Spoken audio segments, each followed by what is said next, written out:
and we are good to rock and roll. Let's do this. That's what we come to do. Perfect. Hello and welcome to the 7th episode of the Pure Michigan Properties Podcast. My name is Dylan Mostyn. I am Shalaunda Waither. Hey Shalaunda. Dylan, how are you today? I'm pretty good. Okay. So, can I tell you a little bit about my weekend? Please tell me. So this weekend I had a buyer's consultation. Went very well. I was talking with my new client, and she was telling me how she had a really bad experience with her past realtor. And so I was like, let's address those concerns, figure out how that realtor lost with you, but how can I win with you? Right. So we talked through that. She said the one thing was that she felt like the communication level wasn't there between her old realtor and her new, or where she wanted it to go. So I was like, great, tell me what kind of communication style you're looking for. So we talked about that, what her preferred mode of communication was, the frequency of the communication, what she's looking for as the job description, really. Okay. Because I realized certain people are looking for certain different things in a realtor. Absolutely. It's not a one-size-fits-all. Yep, absolutely. And I think that's something you can even agree to. No, I absolutely can agree. Even as we discussed in the previous episode of the podcast, one thing that I was planning to work on in my business this year is just the communication, right? Because not everyone communicates the way I like to communicate. So understanding their level of communication and what their expectancy is. So I would agree there. I'm very traditional. Again, like a call. I'll send a quick text if it requires a quick response. Okay. But for the most part, there are some individuals now in life, I'll say that they're very comfortable with the, hey, send me an email or send me a text message and we'll go from there. Right. So, yeah, absolutely. And that's one thing early on. I think that is really good that you established. Yeah. Because, again, the relationship can go one or two ways. For sure, and that's one of the questions I asked during my consultation. That is, let's talk about the communication, because some people, they're like, I don't want to be bombarded, or don't ever email me because I don't look at my emails. Right. And that was a conversation I had with my client, and she's like, my email is just like junk. So like, you need to send me a text if you do send me something, because I wouldn't figure that out until you would have said something to me. And so let's even kind of relate it back to life, right? When you speak to certain individuals in your life, right, do you want you may not want your doctor texting you. You might want your doctor to call you, but your realtor, you may not mind. So there's that difference. Different strokes for different folks in different situations. Wait, say that again. I love that. Different strokes for different folks, depending on the situation. I love that. Well, it works. Put on a t-shirt. Hey, it's a show. Have you ever watched the TV show? It's an old TV show, Different Strokes. No, I've never even heard of it. So I'll have to look into it. You have to stream it, like, yes. For sure, I'll get on. Indeed, one of my favorite shows. Don't you worry. Yeah. But it was also really, you know what, my new client, she brought me. She loves to like cook or like make things, so she brought me a mason jar full of cranberry juice that she's made. Oh, I was like, nice. I just thought it was really cool. I think you should share that client because I like cranberry juice. She's like, throw some vodka in there. Like, don't tell anyone. But I'm like, I was like, okay, maybe I will. Okay. Okay. But get this. Tell me. I was driving home from that appointment. What happened? I got pulled over. What? I got a speeding ticket. Dylan. Shalaunda. Why were you speeding? You already won. Leaving the I'm still a winner. You are still a winner. Absolutely. Absolutely. But yeah, I got caught doing 84 on the highway, which I understand it's still speeding, but it's not even that much. And like I know I'm trying to justify speeding, which like I shouldn't be doing. Oh my goodness. Yeah, so I did get caught. So I'm not the right person to say, hey, you shouldn't speed. I'm definitely not the right person to speak to in that regard. Just what luckily for me, I've only had maybe 2 tickets. Okay. Yeah. No, right? Seriously. Back some time ago, I wanted to be a NASCAR driver, right? Yeah. And Talladega Nights taught me that if you're not first, then you're last. Oh. And so, shout out to Ricky Bobby. And so I was caught, the last time I was caught speeding was actually in Ohio. And everyone knows you do not speed through Ohio. Oh, yeah. And so I'm doing 93 and a 55, and it's raining. Oh. It's 2 o'clock in the morning. Mm. Coming from Georgia. And so, yeah, I don't want to give you any advice. Just, I don't know, Dylan. Slow down, maybe. I think that's the advice. That's the advice I should be giving you, but and you know what you should do. I know. It's just I can honestly my justification was I was going with the flow of traffic. I was going with the flow of every other car on the highway. Okay. And I just got very unlucky. Well, here's the thing, and so I kind of understand going with the flow because now what happens when you slow down? You see. Then you're impeding traffic.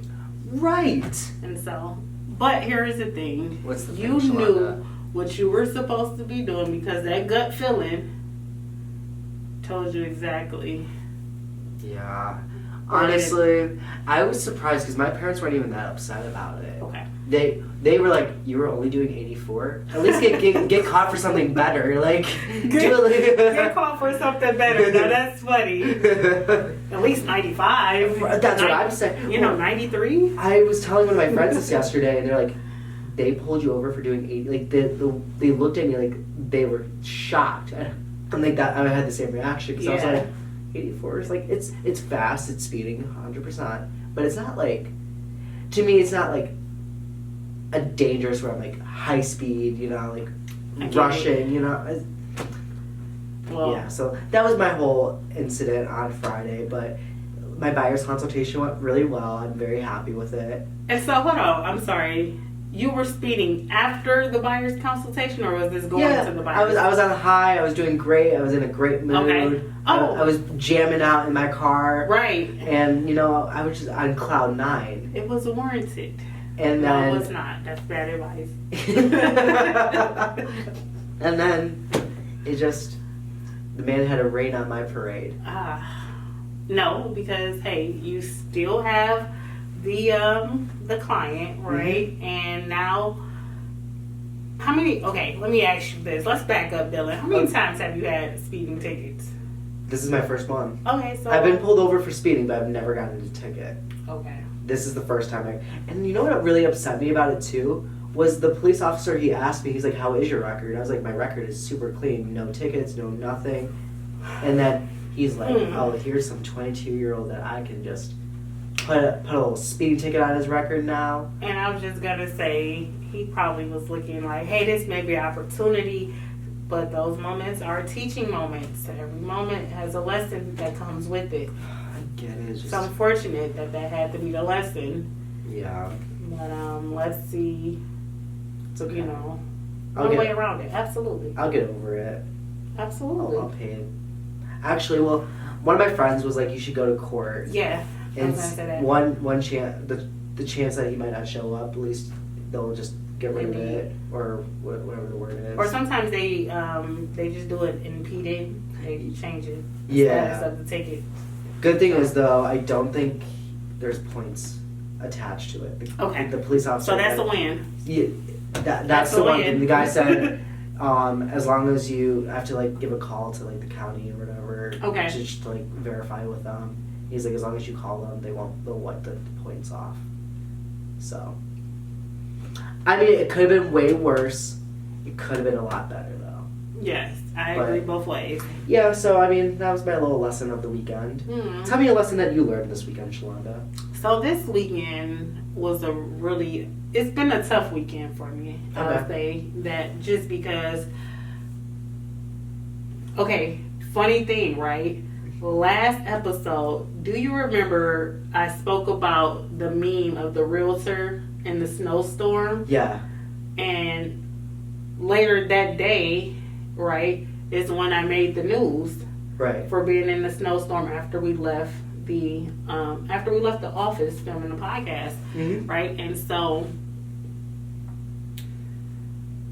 from not that day, but the next day, I ran into some major car issues, right? And so they estimated the repairs to be up there, a few $1,000s, and so I just kind of stepped back the week and wasn't able to get a lot of work done that I needed to get done, because now I'm trying to really evaluate which direction I want to go with the vehicle situation. Is it time to get a new vehicle or put the money into the vehicle?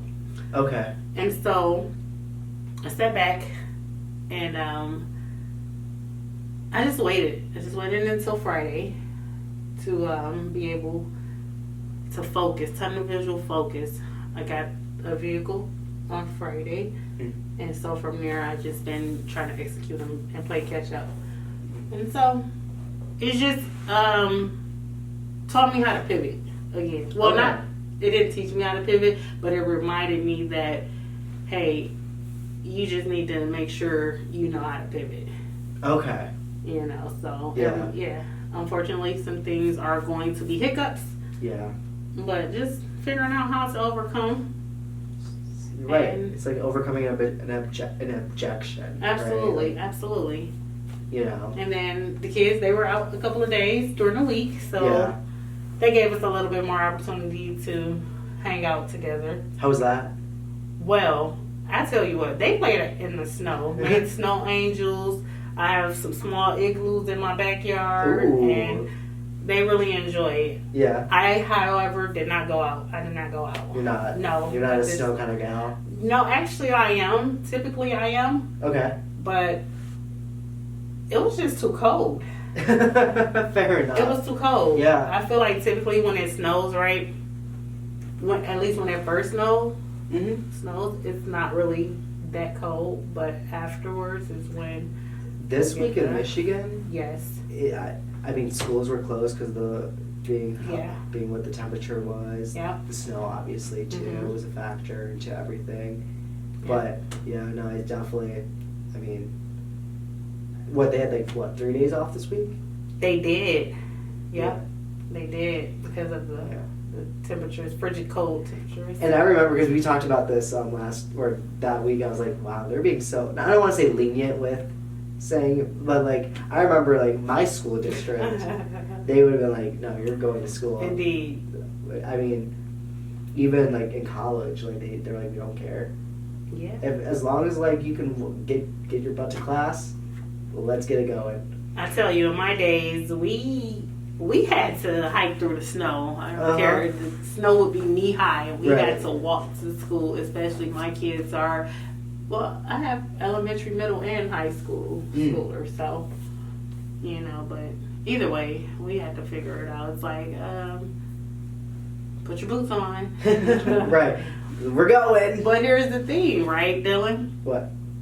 I'm looking at children as I'm dropping the kids off at school some days, and they're just not dressed for the weather. I remember as a kid, and also my mom she worked for the post office, right? So she was a postal delivery in the city of Detroit. And so she made sure we were layered and bundled up. Right. And I would be sitting at my locker 10 minutes getting undressed because I have to pull off snow boots, snow pants, layers of clothes, sweaters, long john shirts. So all of it. And then redress because I wore a uniform. Right. And so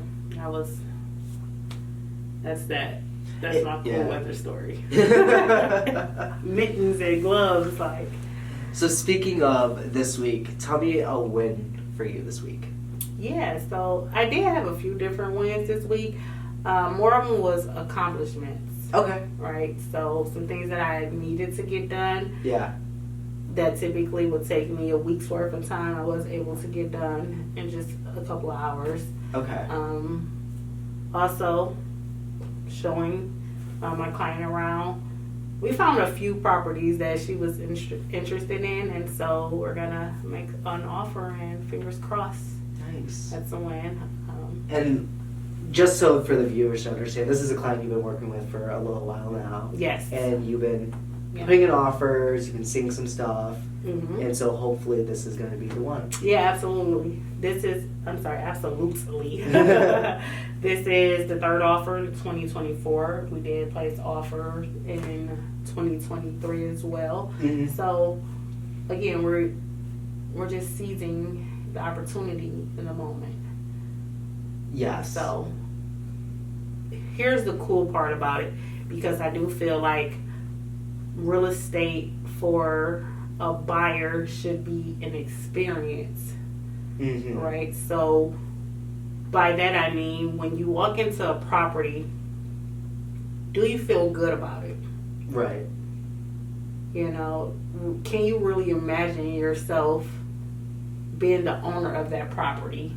I like to tell my clients, I'm like, we're walking, because most houses that like I'll walk through are like just bare, like there's no furniture, there's no really nothing. But when I have a client, I'm like, can you paint the picture of what it looks like for you? Can you see it? Can you hear it? Can you smell it? Really? Can you use all your senses, even though it's not there? Sure. But when I hear that yes, I'm like, ooh. Yeah. I think this is the one. And even for me, it's a real good feeling, because she and I had discussed certain neighborhoods, and this property is not within any of the neighborhoods. Okay. We had not been able to find anything in the neighborhood that she could feel like it checked off boxes. Properties checked off her criteria boxes, right? Okay. But again, when we walked into the properties, she just didn't have that feeling. Okay. Right? Yeah. So, and there is a feeling attached. It is a feeling attached. And some properties, I would say, you know, they're just not warm. Yeah. You know, and embracing, despite the location and uniqueness. And so I appreciate her, though, for allowing me to showcase my skills. Yeah, definitely. And, you know, reach out and find a property.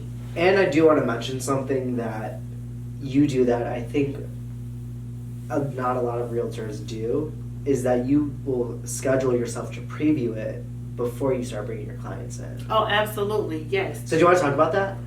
Yeah, we can. Yep. So, again, you and I, we have conversations, and like you always mention, we are personal shoppers in a way, right? And so my client also works full time, and she has a family, so she doesn't really have a lot. Her time is limited. Let's just say that. Sum it up. Her time is limited.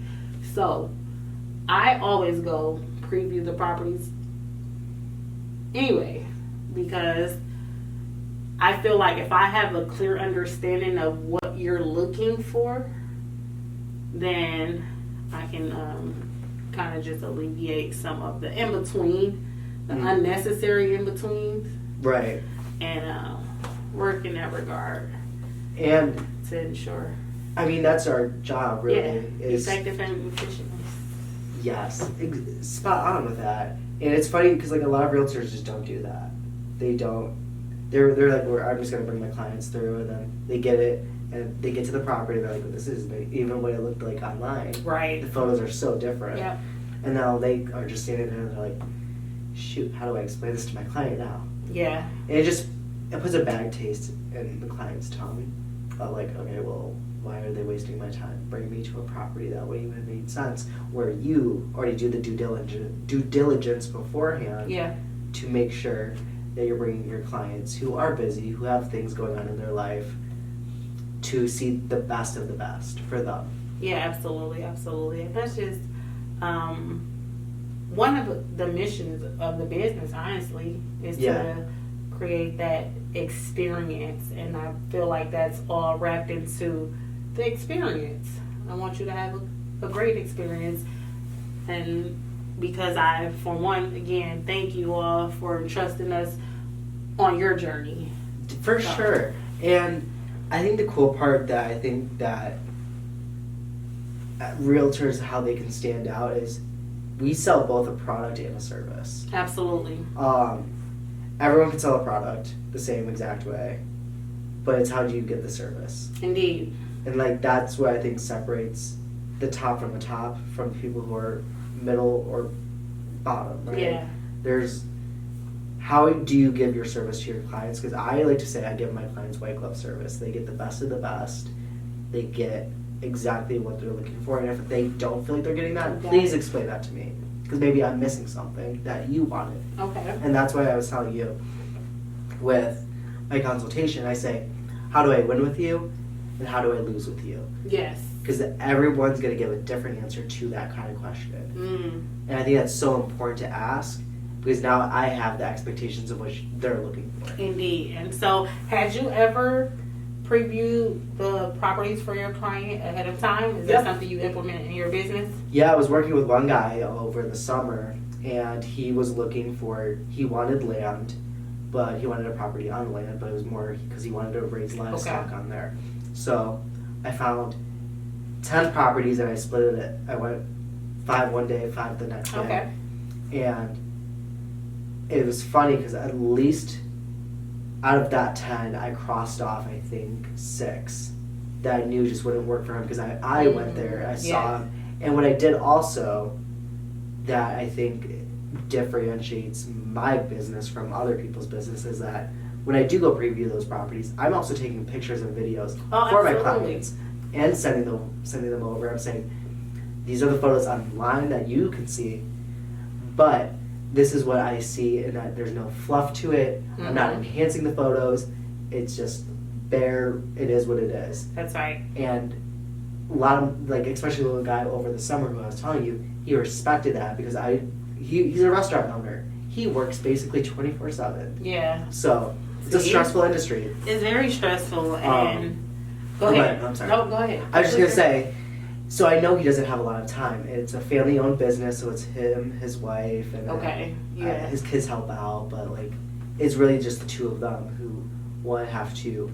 He's the chef. She works the front. So it just they are super busy. They have very limited time, kind of like your client, where like they just have a lot of things going on. Where let's take that time and be effective with it and efficient to where we will only show them the best of the best. So the one client who I was working with, we went to 3 different properties, and the last one was the home run for him. You know what? It's something about the last property. It's always the last one. I don't know what it is, but it's crazy to think about. Genuinely, like the best part about it was when you get to see their eyes and you know he's like, Dylan, this is the one. That's it. So it was just it's such a beautiful experience that I get to experience with my clients. Indeed. And it was so cool because one, kind of like how I was saying, we already ruled out a bunch that just I knew wouldn't work for him. And I didn't. Because I know he would have been frustrated with me if I brought him to a property that, one, wouldn't be able to have livestock on it. 2, the land just wouldn't work for it. Okay. And there was many properties that I had to cross off because I was like, this just wouldn't work. And I even took a step further. I was like, okay, well, if he wants livestock, that means fencing. And so we found this one property in Canton. It was a couple acres, so big, fenced. Check. Privacy was great. Exact house that he was looking for. And check. That's 3 checks so far. I only said 2, but there's 3 already. Oh, of course. And you know what? It was a winner. So check. Double check. So I was really happy for him. And yeah. Indeed. It was a great summer for him. I love it. I love it. And so let's say, you know, and that's the thing, right? And you mentioned something. It was being able to experience what they were experiencing as well, in a sense, right? Right. Because I'm an empath, and so I can kind of feel, you know, things. You are very, unsaid. and you are so, like, I guess it's the exact same thing you just said, but like, you're very aware of like how people feel and like their emotions, but you're able to tap into that really well. Yeah. And so I don't say a lot of, I'm not a big talker, right? And so, and I really hope that I try to be someone that people can, have a sense of they can just be who they are. Right. Right. And I'm very human, and you're very human, and we're all very human. And I understand, like, life sometimes can be overwhelming, right? Yes. It comes with many emotions day to day, like Michigan's 4 seasons. So you may have, you may be going through a few different emotions, and but I just want to be a safe haven. Yeah. For people. For sure. Anyone. It doesn't have to be even client related.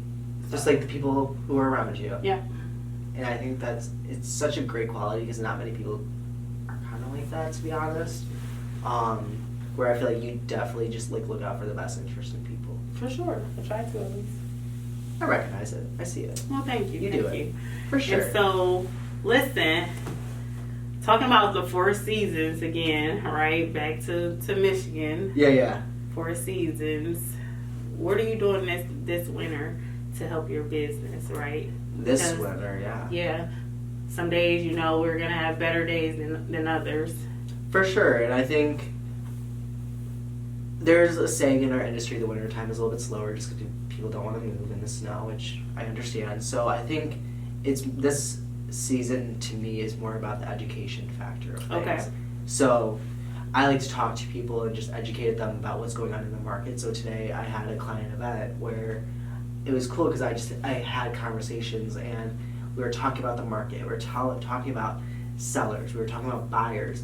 I had one guy and he was like, "Bro, right now it just doesn't make sense for me because I have a great interest rate and I just don't want to have that affected." And I was like, "Cool, but like let's still have that conversation. And Sure. just kind of see if it could make sense for you one day." Okay. So it was just cool because I got to pick their brain, but they also got to pick mine. Yeah. And it was a great event, great turnout with people as well.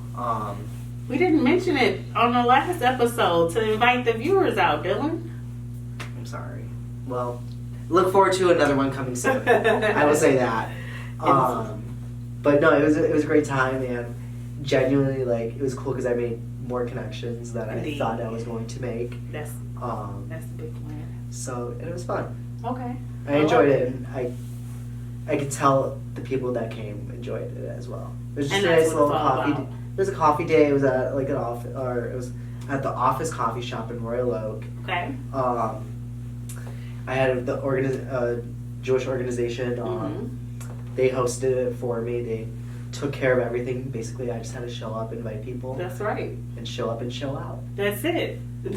And so it's always important to have those relationships, right? And tell me more about some of the networking relationships you have or you plan on building. So for me, I want my relationships to be authentic, genuine, and not feel forced. Indeed. So I rather go slower than faster and kind of just in a way test the waters and see where people are, because I don't like to come off as a salesperson, and I will never be like that. I understand my license as a real estate agent is a salesperson's license. I hate saying I'm a salesperson. I like to say I'm a resource. I'm an expert. Now we're realtors, which, that carries a different weight to it. And For standard. Sure. I'm very cautious using that word. Why? You earned the right to. For sure, but to that word. And also, okay, I'll let you finish. I was just going to say, realtors sometimes do get a very bad rap. And I'm only saying that because there's a saying in our industry, where's the bar to be in real estate? Well, hold on. I'll tell you this, right? Because, and this is a real honest moment, right? I am a person that I test well in life in general. All A's and B's. Got a C in statistics in college, and that word gives me nightmares to this day. Yeah. But besides that, A's and B's. Yeah, I'm a person, and this is a real honest moment, Dylan. I'm an individual that has been an A/B student most of my life. Right? Okay. Few C's here and there. College C in statistics in that class. Really? Yes, and it gives me nightmares. It also was during the pandemic. Oh. I'll say that. I give you credit then. For statistics? Yes, online, 100%. Oh my goodness. But here's the thing. I went in, okay, I've listened to these classes online. I've read through the real estate book. Yeah. And so I'm very confident. I always have this sense of confidence, and I'm just bold sometimes and just courageous. I'll walk into, I know I'm not going to say that because I don't want that to ever come into fruition, but I walked in, took the exam, and I failed. And I had to take a step back. Okay. And so I had to ask the lady at the front desk, like, okay, so what's the standard here, And so she kind of explained it to me, but the real estate exam is almost like testing to become a lawyer. They're very tricky. When I first went in, I realized they word those questions very difficult to where you think it's something, but if you miss one word, just one word changes the whole answer on that. Absolutely, the whole question. And it's crazy because like reading it, all the answers apply. Oh yeah, but which ones? Yeah. The one, because there are some of those questions where it's like everyone could be right. Correct. But which one is the best answer? Yes. And I think that's where it tricks up a lot of people is because yeah. it's very, I guess, opinion based in some ways. To where if your mindset is in a certain way, Mm-hmm. you're gonna think that way. Yeah. But for me, when I was going through my course, I did it to where I try not to form opinions on certain things. Mm-hmm. Where I was like, I want them to teach me. Sure. Basically, black and white. What is the correct answer, rather than here's the gray area of it could be this. No, just give me the right answer. That's Tell me right. why it's the right answer. That's And right. I'm just gonna stick that in my head. Indeed. Instead of starting to mess around, start thinking, oh, but what if it was? I can't do that. Yeah, no. That's gonna trick me up. So, and that's what I had to do. I had to go back, and I took a week. No, I'm sorry. I took 30 days from my job. Okay. Just because I'm like, no, I want to be a realtor. I want to be into real estate. Right. And honestly, that 30 days off, I did nothing until the last 9 days left before I had to return to work. And so I spent 1 week, a whole 7 days, back into the book. Right. I didn't go over any of the course videos or anything because, again, it was completely online. I'm not an online learner. Okay. And so I had to sit down with my highlighters, the old school way, and go back through the course material. And we understand all writings or writers come into possession of an understanding. And so I had to break it down: who, what, when, where, why, and how. And that's just kind of how I apply life. I see it. Yeah. Yeah, the who, the what, the when, where, the whys, and the how. Interesting. That's how I approach real estate. I like that. I never even saw it really kind of from that perspective of things, but when you said it, it makes a lot of sense. Okay. So, and here's the thing. You just said something, and I'm just thinking.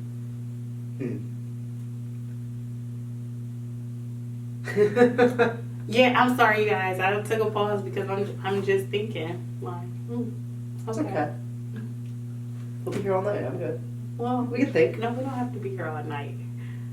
We're glad that you all joined us, and we Yeah. don't want to keep you all night.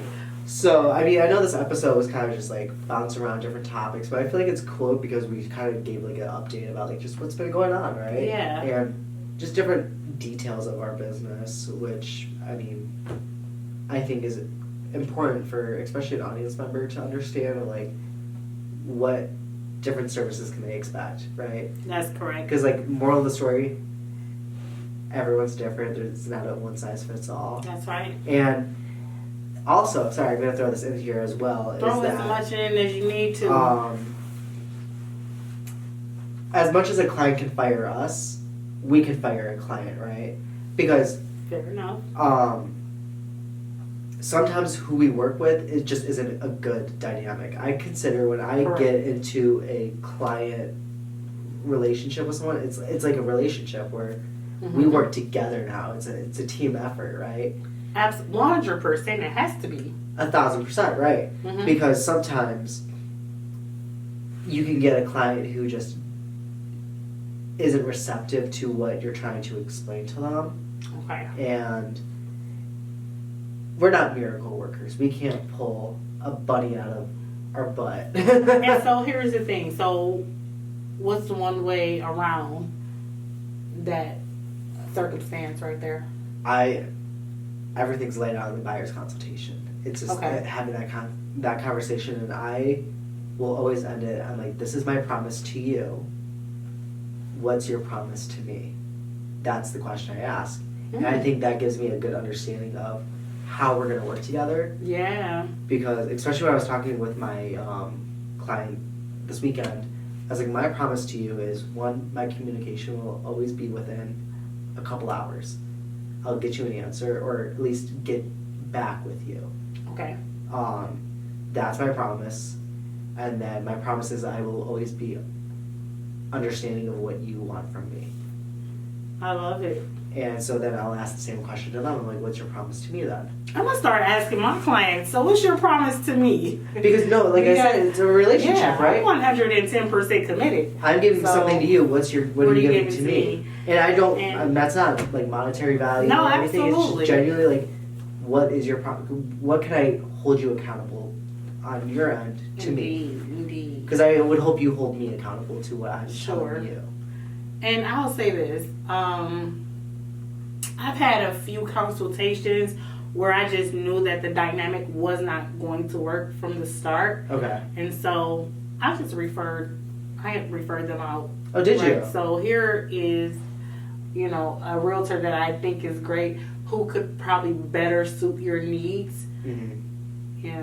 Unfortunately, I don't think that I have the skill set that you're looking for. I love that you said that, because not every relationship is going to be a well-fitted relationship. And like you said, let me get you in contact with someone who I think would be a better fit for you. Absolutely.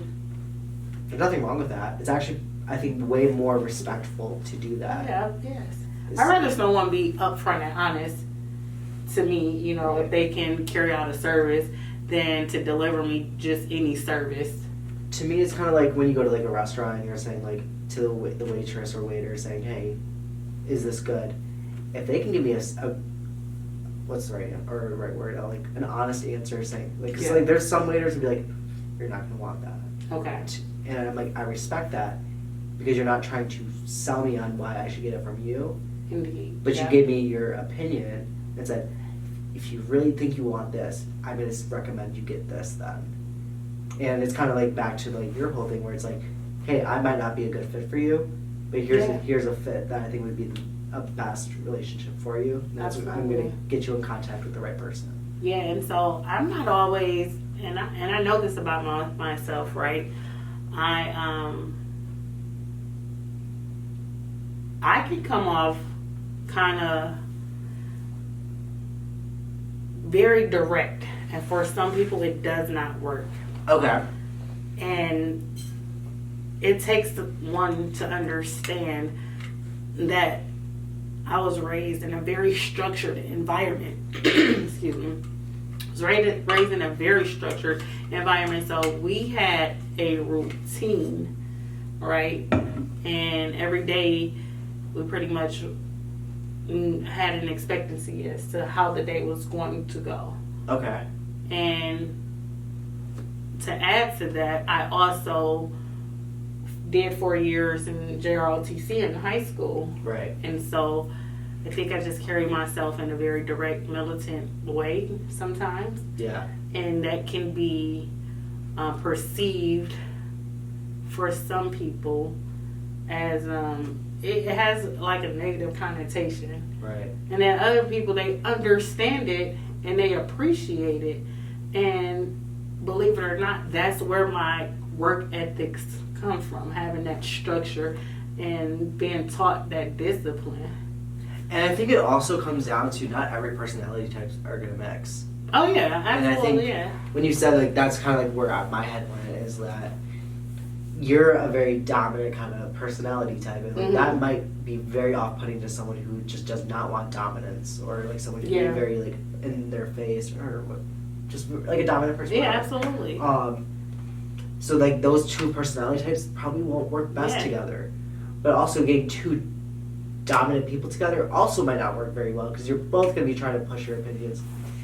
And it just depends on that level of understanding, because I've been in that situation and I appreciate working with dominant people because it also teaches me something else about them. Exactly. So. Exactly. Yeah. So, go ahead. No, I was just going to say, so far, and then I'll take it back too. No, I won't take it back. I don't take anything back. I said what I said, and I work really well with the older generation. Yeah. And I think they understand it more than the younger generation, or even individuals or folks around my age. I would agree. Which is weird. Because I'm the exact same way, where I like my personality. I work very well with someone who's older than me, and it sounds very weird to say, because no, it doesn't.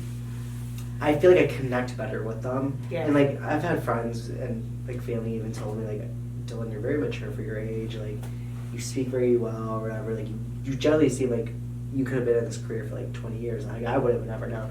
And like, I don't know why, but like, it just, I guess being throughout my life experience is like, I love to be around people who are more mature than me, or I like to put myself in a room where I'm, what's the right word to use?